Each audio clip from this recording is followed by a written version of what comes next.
Hari ini materi kita membahas tentang persiapan bisnis proses reengineering.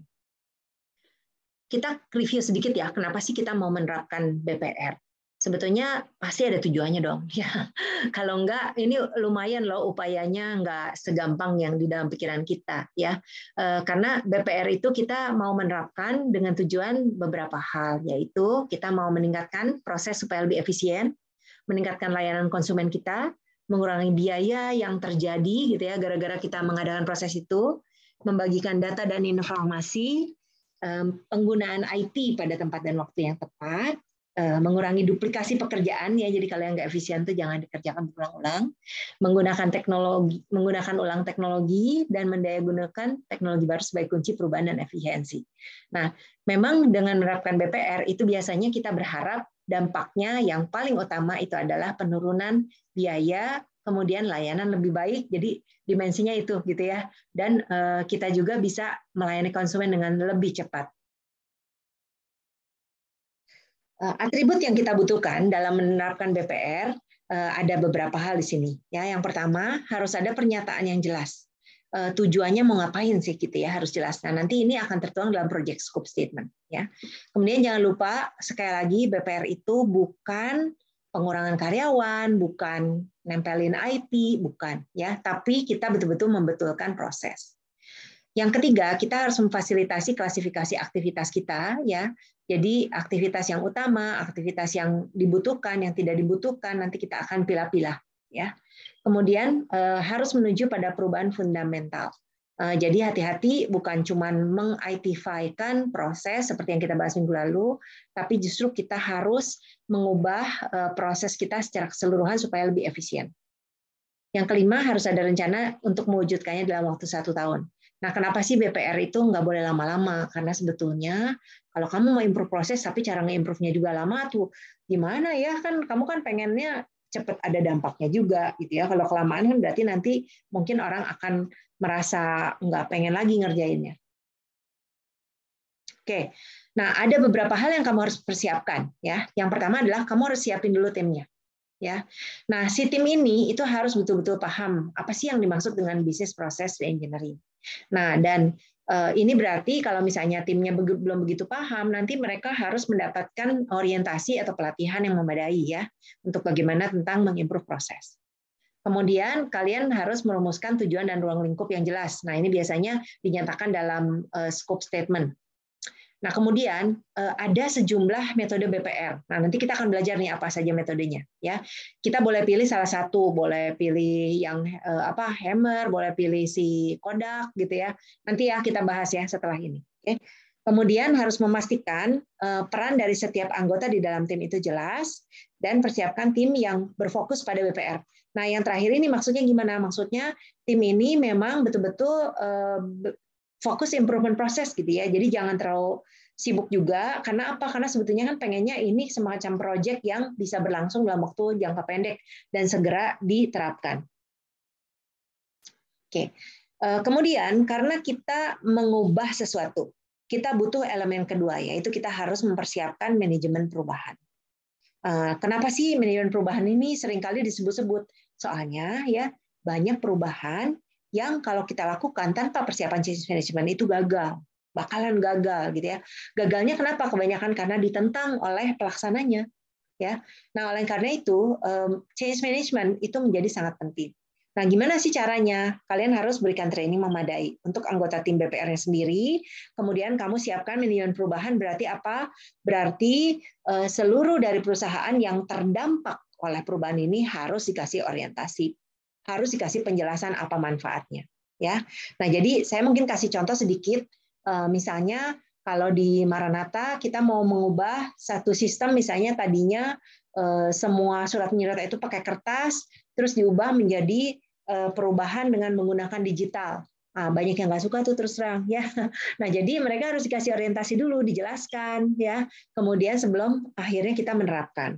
Bahkan kita mengubah ini ya pembelajaran dari Google Classroom sampai ke menjadi morning aja banyak yang nggak suka gitu ya. Makanya Maranatha harus melakukan manajemen perubahan untuk memastikan dosen-dosen dan mahasiswa bersedia untuk menggunakan sistem baru ini. Ya, jadi ini yang disebut dengan manajemen perubahan. Mempersiapkan mental orangnya, mempersiapkan bahwa mereka paham gimana cara mengerjakannya.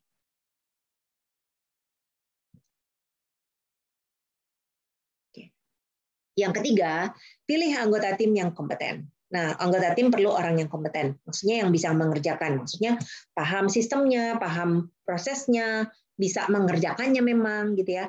Dan sebetulnya yang paling diharapkan adalah timnya harus berdedikasi, ya, jangan terlalu campur-campur. Oke. Nah, sehubungan dengan persiapan kita ini, ya, kita harus melakukan beberapa aktivitas. Yang pertama, kita harus mendapatkan dukungan dari manajemen. Ya, kenapa? Karena tanpa dukungan manajemen biasanya akan gagal. Ya, BPR itu susah sekali loh kalau nggak ada dukungan dari top management, karena akan kandas juga. Karena biasanya akan ditentang. Padahal pada level itu kita butuh sekali ada dukungan, misalnya dari secara regulasi, secara policy atau kebijakan, gitu ya. Nah, jadi ini wajib sekali harus ada dukungan manajemen. Yang kedua, komunikasikan kebutuhan untuk perubahan di keseluruhan perusahaan. Yang ketiga, tentukan ruang lingkup dan batasan. Yang keempat, buatlah objektif yang terukur. Dan yang kelima, pilih anggota tim dengan pengalaman, keahlian, kemampuan memimpin, ketersediaan waktu. Nah, pada saat kita melakukan perencanaan, ya ingat saja ada 3 hal ini. Minimalisir penggunaan proses bisnis tanpa mengubah apapun. Ya, maksudnya kita harus berusaha berasal dari kertas kosong itu yang pernah kita bahas. Yang kedua, kurangi operasi bisnis dan titik beratkan pada kemampuan software. Ya, jangan sampai ya ini jangan lupa melakukan hal ini. Kemudian yang ketiga, meminimalisir jumlah objek tambahan yang berupa kustomisasi pada software. Nah, sebetulnya yang ketiga ini kenapa sih sampai disebut gitu? Nah, gini, kalian kalau di dunia IT mungkin kalian menyadari sebetulnya software itu ada 2 jenis. Ya, ada 2 jenis. Yang satu itu yang udah jadi, proses bisnis kita nyesuaiin ke situ. Satu lagi adalah proses bisnis kita dimasukin ke aplikasi yang custom itu. Nah, paham ya? Ini perbedaannya ya.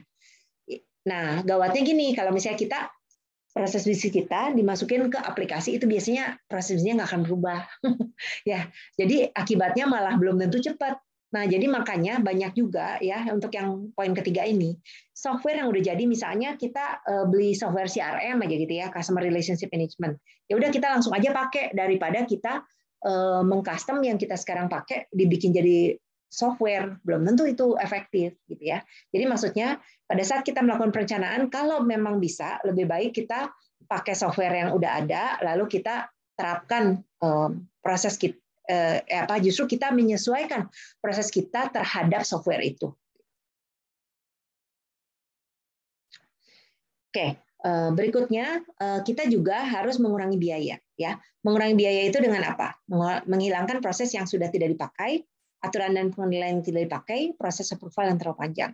Nah, ini nanti sebetulnya ada khusus kita belajar soal waste ya, tapi belum, sekarang belum. Ya, nah jadi ini dengan mengurangi biaya itu kita nanti akan mencoba menyatukan, mengintegrasikan proses bisnis pada area yang terpengaruh sehingga kita menjadi lebih efisien. Nah, baik. Sampai titik ini, saya ingin menjelaskan tentang ada 4 metode. Ya, jadi sebetulnya kamu bisa pilih salah satu metodenya. Ya, ada 4 jenis metode BPR, yaitu yang dibuat oleh Hammer Champy, ya ini yang memang pelopornya. Kemudian dibuat oleh Davenport dan Short, dibuat oleh Manganelli and Klein, sama Kodak. Ya, Kodak ini perusahaan Kodak ya. Kalau kalian kenal dengan perusahaan kamera, gitu ya. Sekarang memang udah mungkin sekarang udah berevolve ya, tapi metode dia masih tetap bisa dipakai. Oke, kita lihat yang pertama adalah pendekatan dari Hammer dan Champy ya, ini orangnya ya.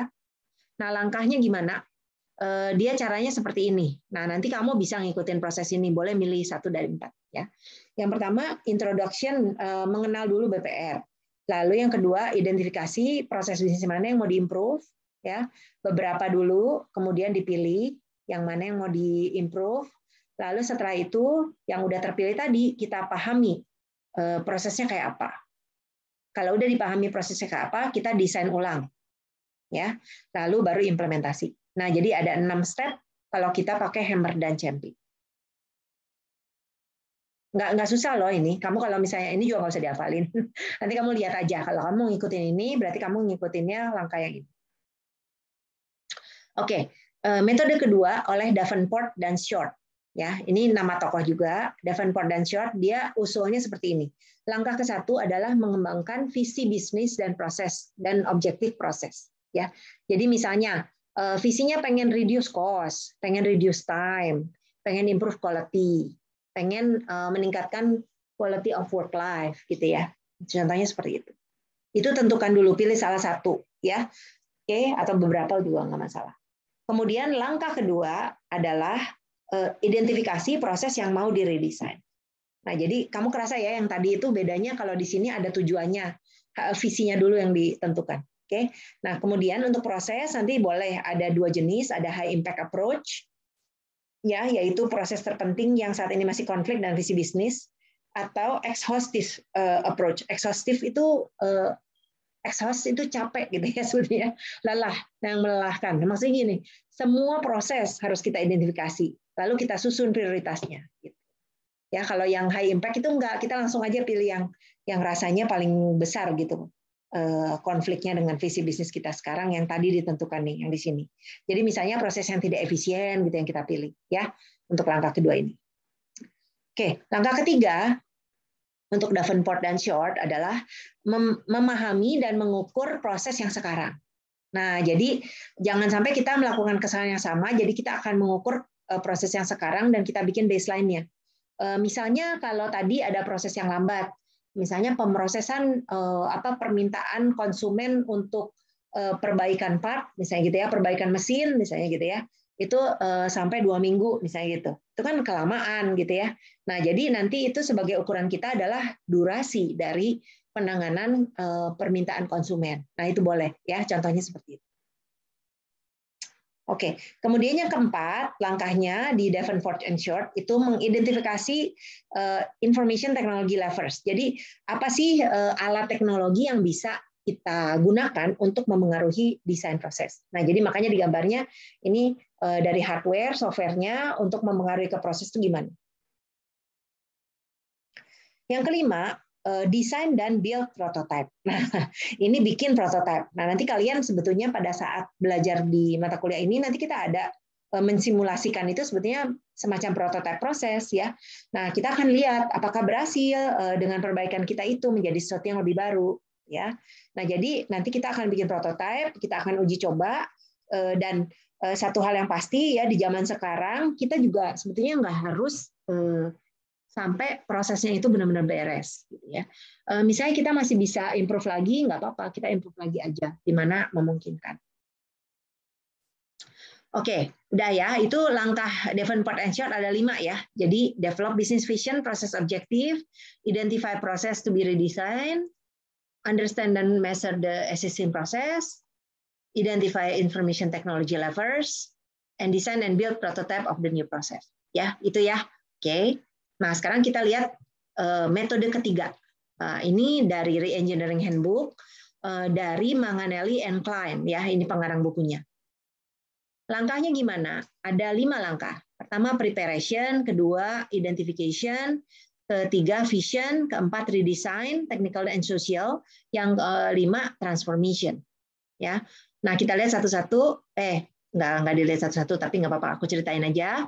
Nah, jadi kalau preparation berarti kamu mempersiapkan ya persiapannya apa aja, project scope statement-nya dan sebagainya. Kemudian identifikasi proses yang mau diperbaiki. Lalu nanti si proses yang dipilih ini apa sih tujuannya? Nah, jadi kebalik sama si Davenport and Short. Kalau Davenport and Short itu tujuannya dulu, baru prosesnya, gitu ya. Kalau Manganelli Klein justru prosesnya dulu, baru visinya pengen kayak apa. Ya, nah setelah itu kita akan meredesain, baru kita melakukan transformasi.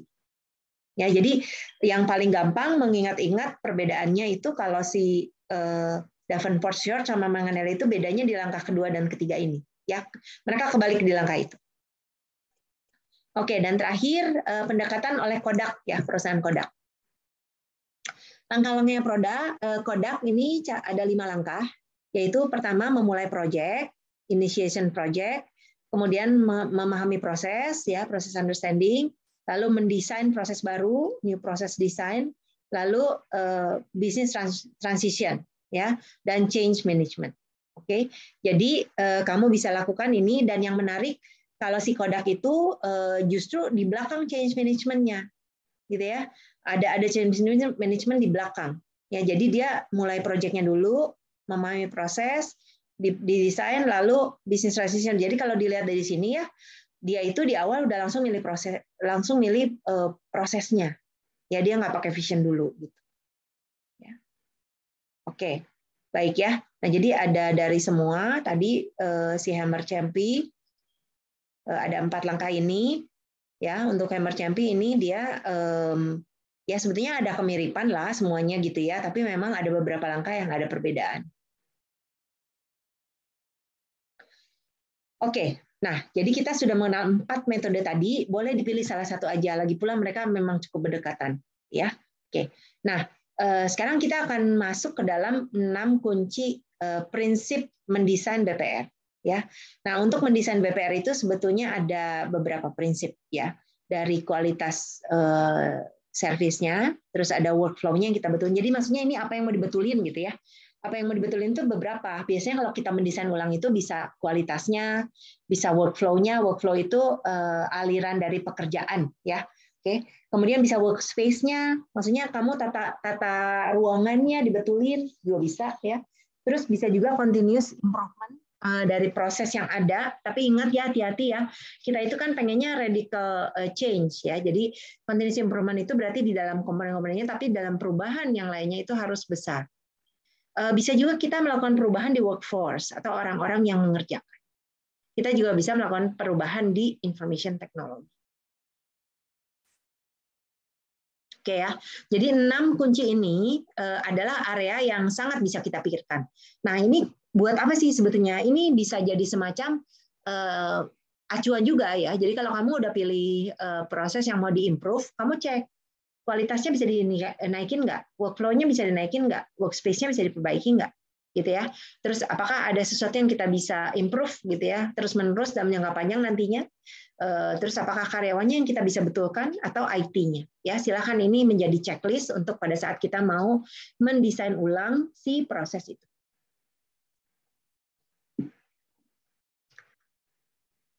Oke, berikutnya kita akan memilih proses untuk ditingkatkan, ya. Nah, kalau pada saat kita memilih proses, mungkin kita akan bingung gitu, banyak prosesnya. Ya, mau yang mana sih? Nah, tapi biasanya saya akan mulai di yang ada masalah dong. Ya, kalau nggak ada masalah ngapain gitu ya. Sebetulnya ya, kalau misalnya nggak ada masalah, berarti kita cuma memperbaiki proses yang paling buruk di antara yang baik gitu ya. Oke. Nah, kita lihat ya, misalnya masalah itu contohnya menurut konsumen, produk atau jasa perusahaan mengalami penurunan kualitas. Atau prosedur tertentu tampak komplikatif, gitu ya. Atau langkah tertentu pada prosedur yang dijalani tampak lambat selesai dikerjakan. Nah, kalian kalau suka baca koran ya, baru-baru ini pemerintah kan juga mau ngubah tuh, katanya apa tunjangan hari tua ya JHT itu akan diperbaiki. Jadi dulunya mah cuman boleh diklaim seudah umur berapa gitu ya. Nah, sekarang mau begitu orangnya berhenti kerja bisa diklaim. Nah, itu sebetulnya adalah salah satu contoh nyata proses itu diimprove loh. Ya, dan itu adalah sesuatu yang memang bikin customer ya alias orang yang udah pensiun itu bikin sakit kepala karena mereka udah mau pensiun tapi nggak bisa menerima duitnya gitu. Ya, jadi itu contoh nyata banget gitu menurut saya salah satu proses yang memang punya potensi untuk diimprove dan memang ada tindakan sekarang dari pemerintah untuk memperbaiki. Contoh lain juga gitu ya untuk ini untuk pembuatan SIM ya pembuatan SIM saya udah pernah cerita ya kayaknya ke kalian pembuatan SIM itu bisa gampang banget loh kalian nggak usah datang ke kantor SIM-nya kamu bisa pakai aplikasi aja ya saya udah benar-benar saya menggunakannya saya pakai aplikasi ya yang ada di mobile phone. Terus seudah saya input terus ngerjain tes yang ada di situ, saya paling dalam 3 hari udah selesai loh SIM-nya, nggak ngantri-ngantri lagi. Ya, jadi ini sebetulnya itu adalah salah satu contoh nyata juga business process improvement. Dan kalau nanti kalian misalnya pilih project, kalian boleh juga perbaikin yang semacam itu, ya. Oke. Nah, pada saat memilih proses itu, kamu bisa pikirin apa sih yang kamu nggak suka dari sebuah proses. Oke. Nah, selecting process to improve ini kamu juga bisa berangkat dari masalah ya, misalnya banyak kesalahan, pekerjaan tidak dilakukan dengan benar, kinerja tim mengalami penurunan atau gagal mencapai target. Karyawan atau pelanggan menyatakan frustasi atas prosedur yang membingungkan atau adanya bottleneck yang mengakibatkan kelambatan pengerjaan. Kalau kalian punya banyak proses lalu bingung milihnya, kamu bisa pakai proses selection matrix ya. Nah, sebetulnya untuk butir-butir ini ya, itu kamu boleh bikin sendiri ya. Ini makan saya contoh aja ya. Jadi di sini saya intinya sih kamu bikin matriks seperti ini ya. Ini adalah list prosesnya, proses 1 2 3 gitu ya. Oke. Kalau kamu banyak prosesnya, kamu list prosesnya, kemudian kamu tentukan apa sih faktor yang mau menentukan pemilihan kamu. Nah, jadi ini salah satu contoh adalah mau menyeleksi sebuah proses di-improve di sebuah bank. Ya. Nah, jadi dia punya proses berapa, yaitu bikin rekening baru, lalu mengevaluasi sejarah kredit dan menyetujui pinjaman. Nah, dimensi yang mereka mau pakai apa aja? Cost saving potensial, ya. Jadi bisa menghemat biaya, terus sumber dari komplain customer, kesempatan untuk peningkatan, perubahannya itu mudah atau gampang, sumber dari frustasinya employee ya. Nah, ini boleh di rating dari 1 sampai 5. 5 itu paling tinggi. Ya, jadi misalnya cost saving potensial paling tinggi 5, paling rendah ya 1 gitu ya. Kemudian sumber dari customer komplain 5 paling tinggi ya, 1 paling rendah. Oke, kesempatan untuk improve yang paling gampang untuk improve, paling banyak kesempatan improvement yang mana? Kamu tinggal angkain satu-satu, sudah itu kamu totalin, kamu dapat totalnya di sini. Oh, ternyata proses yang pertama bisa kita pilih karena skornya paling gede. Gampang ya, ini nggak susah. Tentunya untuk dimensi ini kamu boleh tentukan aja, gitu ya, tergantung kebutuhan kamu. Tapi kalau bingung apa ya bisa pakai ini langsung ya. Oke, baik. Nah, saya akan mundur sedikit gitu ya, kembali ke tim. Nah, tim itu kalau di dalam tim BPR biasanya isinya siapa sih? Nah, ada beberapa ya. Biasanya ada project manager. Project manager itu udah jelas harus. Karena apa? Karena sebetulnya BPR ini adalah project, ya gitu ya. Project memang itu adalah sebuah project. Nah, jadi project manager harus bertanggung jawab dulu untuk penyelesaian tugas tepat waktu, menyelesaikan masalah dan mencapai target. Kemudian di sini biasanya ada proses owner. Proses owner akan bertanggung jawab terus-menerus meningkatkan proses setelah tim mendesain ulang prosesnya. Proses owner itu pemilik proses ya. Kemudian proses user ini yang menggunakan proses, mereka yang melaksanakan proses tersebut. Jadi pelaksananya gitu ya. Kita akan pilih orang-orang yang terbaik. Nah, kemudian kita pengen di dalam tim juga ada orang-orang yang skeptis. Skeptis itu menantang proses. Nah, jadi maksudnya gini, kalau kita sebuah tim BPR itu harus ada satu orang yang tukang menentang, gitu ya, yang bisa melihat sudut pandang negatif. Kenapa? Karena kadang-kadang kita lupa mikirin yang bagus-bagus doang. Kita lupa memikirkan yang jelek-jeleknya. Nah, oleh karena itu, kita akan membutuhkan orang yang bisa ngasih lihat sudut pandang yang negatifnya. Jangan-jangan kalau enggak, nanti kita melakukan kesalahan cukup fatal. Ya, kalau ada yang nyebutin itu, kalau melakukan ini bisa ngaco loh. Nah, kalau iya, nanti mereka akan bisa mencoba menghindari itu. Oke. Kemudian di dalam tim juga biasanya ada fasilitator. Nah, kalau misalnya proyeknya besar, pertimbangkan ada seorang fasilitator, yaitu seorang spesialis yang membantu meeting menjadi lebih efektif. Nah, ini kalau timnya kecil bisa dirangkap oleh project manager ya pada saat meeting supaya apa? Supaya meetingnya itu efektif ya, supaya bisa fokus. Kemudian kita juga bisa teknologi expert. Teknologi expert ini memiliki kemampuan teknis di bidang teknologi, khususnya atas sistem yang akan dipakai. Oke ya, jadi lumayan ya, ada 6 nih orangnya, project manager, process owner, process user, skeptik, facilitator, teknologi expert. Dan untuk setiap dari peran kecuali project manager ini biasanya project manager 1 orang, process owner 1 orang. Nah, kalau yang sisanya bisa beberapa orang ya. Ini nggak selalu harus 1 orang. Oke, kemudian kita akan menuangkan pada project charter ya. Nah, ini nanti saya akan kasih tunjuk ya. Ini cuma kagok karena tinggal dikit. Saya habiskan dulu baru kita lihat project charter ya.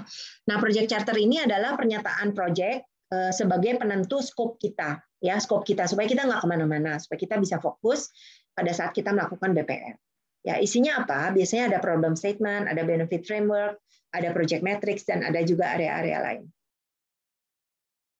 Nah, pada saat kita mau menuliskan problem statement yang baik, kita itu harus mengenal yang buruk kayak apa. Nah, gitu ya. Jadi yang buruk tuh kayak gini. Staff di offshore processing center membutuhkan lebih banyak pelatihan atas produk kita untuk meningkatkan akurasi invoice. Masalah utamanya ini nggak jelas.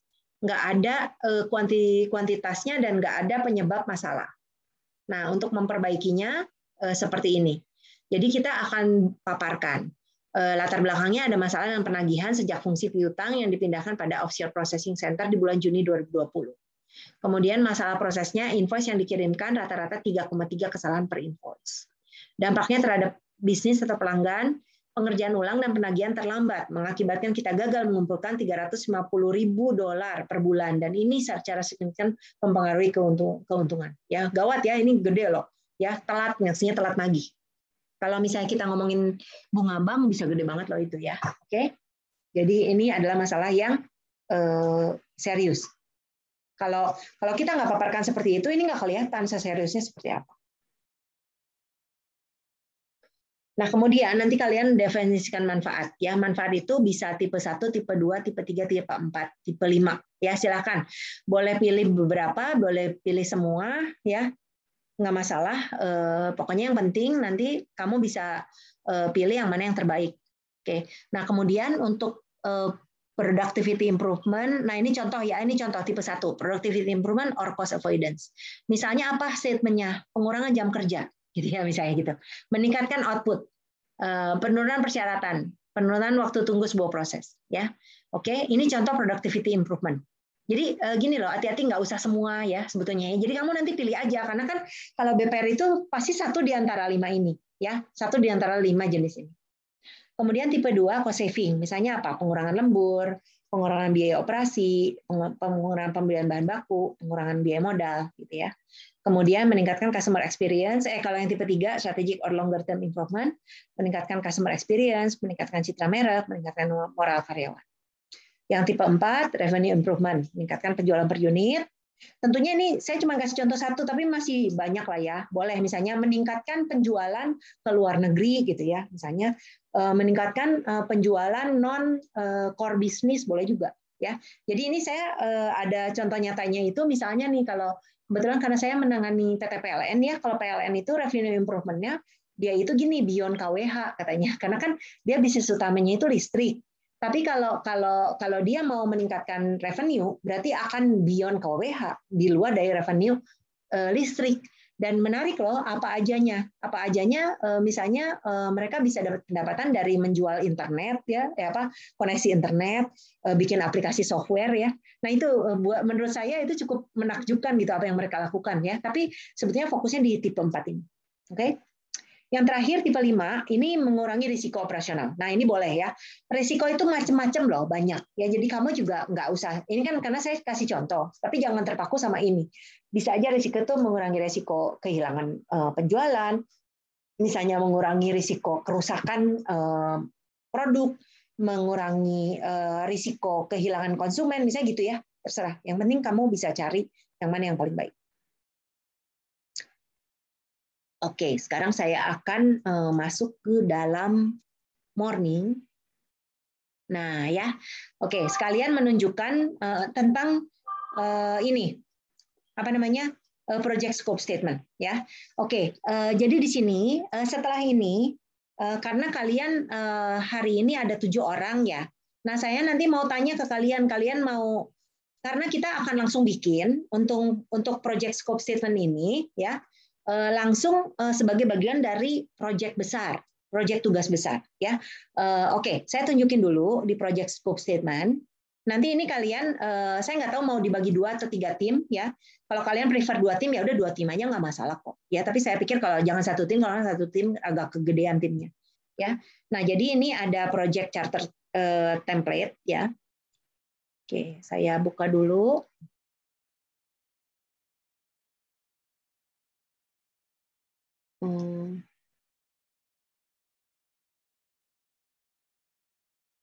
Mana ya? Bentar. Tunggu, mana ini Microsoft Word-nya. Oh, oke. Baik ya. Nah, jadi ini project charter. Nah, kamu sekarang akan mengisi ini. Ya, kamu setiap kelompok akan mengisi ini. Jadi kamu nanti akan pilih-pilih project. Kamu boleh mikirin proyeknya apa, gitu ya. Terus perusahaannya apa. Nah, ini nggak apa-apa. Untuk yang pertama ini latihan dulu. Karena saya pengen kamu, saya kasih waktu kira-kira 25 menit ya. Nanti kamu kira-kira ngisi dulu, ngisi-ngisi dulu sebagai latihan gitu ya. Kemudian dan ini nanti kamu sesuaikan. Jadi misalnya nih, anggap aja kamu proyeknya di antara kamu ada yang punya perusahaan orang tua misalnya gitu ya. Proyek peningkatan penjualan untuk peningkatan penjualan melalui apa ya? Mungkin jangan itu deh. Oke, peningkatan pengurangan waktu layanan konsumen di dalam